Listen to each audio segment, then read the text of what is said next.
First part, we have our first speaker, Charlie Noyes from Paradigm, giving us a talk on WTF is MEV.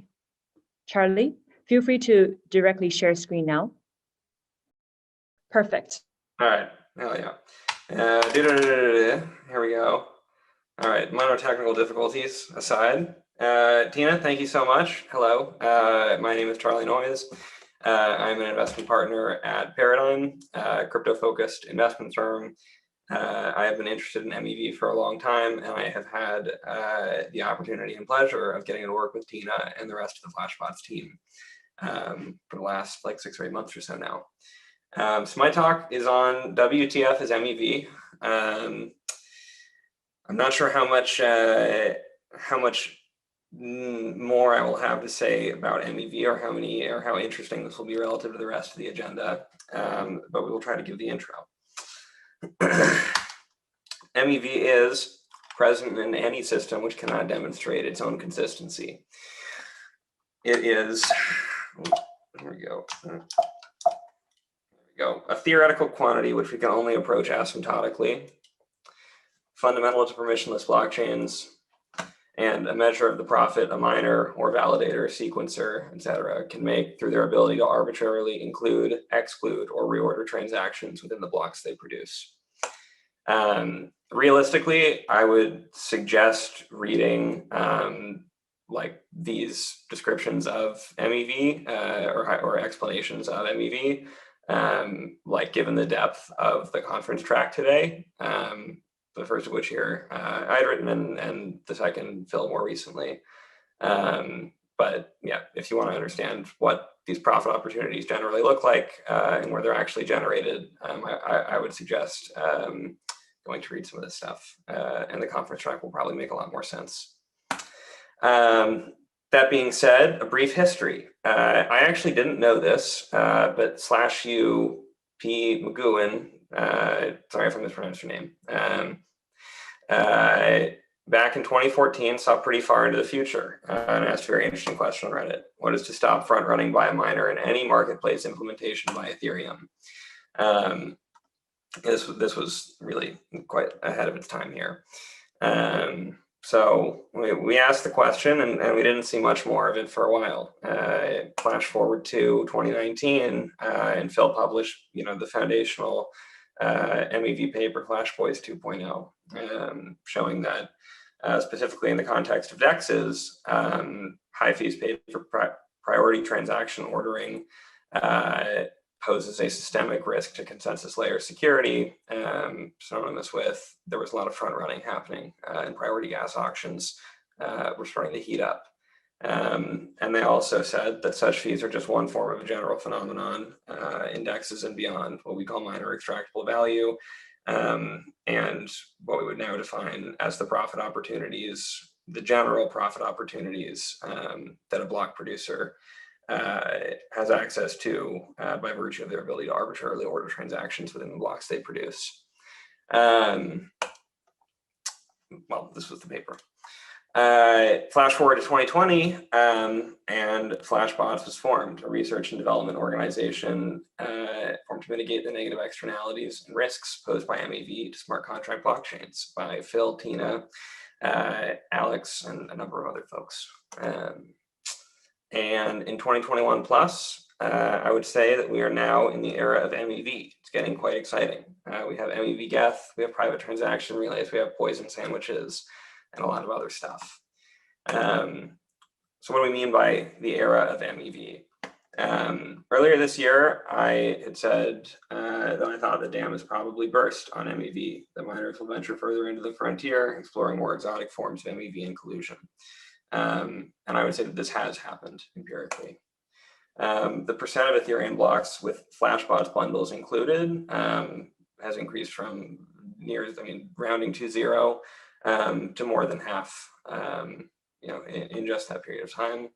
And MEV revenue relative to transaction fees on an average basis looks pretty similar. So the short version is this is real and it's actually happening. But what is the era of MEV? I have a couple of hypotheses. The first is that miners will collude to their heart's content, and really that the hypothesis that they will run stock geth out of altruism is false. I think that we've just come to accept that now. I think there are a lot of good guesses that can be made about what this period of time will look like. Applications will start to design around MEV, like as a core design principle. A lot of systems will fail, hopefully not too catastrophically. Anime icons on Twitter will make a lot of money. A lot of thought experiments will not stay theoretical. And the last bullet point here is the only prediction I will be making in this talk. So I think the best way actually to think about like where we are with MEV is just with a couple of anecdotes. The first is from MEV Intern. In the Flashbots Discord, we have observed front-running bots keeping bids down by naming and shaming those that bid above them. So for those who have heard of like the Grim Trigger strategy game theoretically, in practice, what we are seeing is that every day or two, they post some address like 0x dead beef, we are all bidding 70%, you are bidding 95%, you moron, and this actually works. It's honestly really funny. Everyone should go check it out.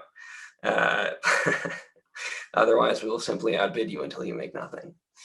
Some other anecdotes, sort of like exotic forms of MEV that we've seen. One of my favorites is a heist that took place across multiple blocks. I think this was the first that was really documented. And what's interesting about this is that most MEV is intra-block, especially given sort of that it began with PGAs, and we didn't have access to Flashbots bundles.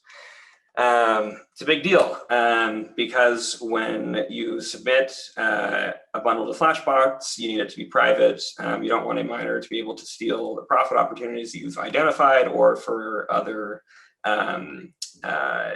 searchers to be able to. So it needs to remain private. And it appeared that someone had managed to break that model. That's not actually what happened, though.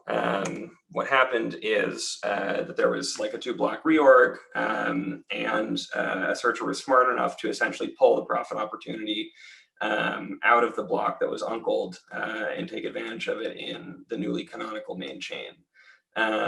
So for those of you who have heard of time-banded attacks, or the idea that you could reorg intentionally to extract MEV, although we cannot say, or we can say that this one did not appear to be intentional, I would say that it is definitionally a time bandit. And the distraught searcher, who was certain that their bundle had been leaked, realized that in fact, yes, it was included in an uncle block, and someone else was smart enough to selectively extract it. That would be the one prediction I will make. Short-term 1 to 4 block reorg frequency may increase over the next year. But that's pretty much all I have to say for now. I think most importantly, being in the era of MEV means that a large group of very, very smart people cares about understanding the nature of MEV, minimizing its social harm, and helping us to design better systems. I would not bet against them, and I was going to include all of their profile pictures, but we didn't have time. So instead, here's Phil, who I will now turn it over to. Thank you very much.